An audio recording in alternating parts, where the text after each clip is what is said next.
আসসালামু আলাইকুম খামারি ভাইরা, কেমন আছেন আপনারা? আশা করি ভালো আছেন। আল্লাহর রহমতে আপনাদের দোয়ায় আমিও ভালো আছি। আমার খামারে মুরগির বয়স 13 দিন। 13 দিনে মুরগি কি পরিমাণ খাবার খাইছে, কতটুকু ওজন আসছে, আপনাদেরকে সরাসরি মুরগির ওজন দেখাবো। তো চলুন আগে মিটারটা অন করে নিই।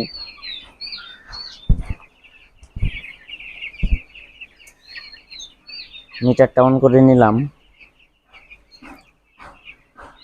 এখন ছোট সাইজ এক পিস মুরগির ওজন আগে দেখব।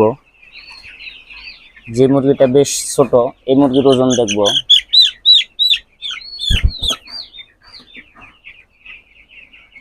এই মুরগিটার ওজন 400 গ্রাম। সবচাইতে ছোট মুরগি যেটা, সেটার ওজন 400 গ্রাম।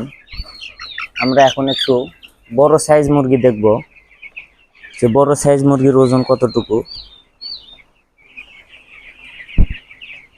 এই যে মুরগিটা বেশ বড় মনে হইতেছে, এই মুরগিটার ওজন দেখব।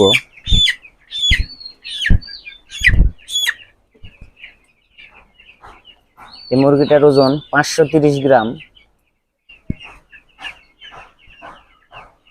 13 দিনে মুরগি কি পরিমাণ খাবার খাইছে, সে খাবারের হিসাবটা আপনাদেরকে দিব।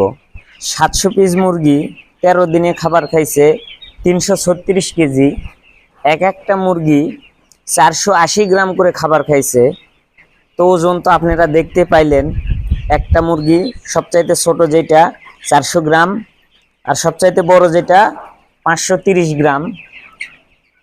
আমার ভিডিওটি দেখে ভালো লাগলে অবশ্যই আমার চ্যানেল সাবস্ক্রাইব করবেন। সবাই ভালো থাকবেন, সুস্থ থাকবেন। আল্লাহ হাফেজ।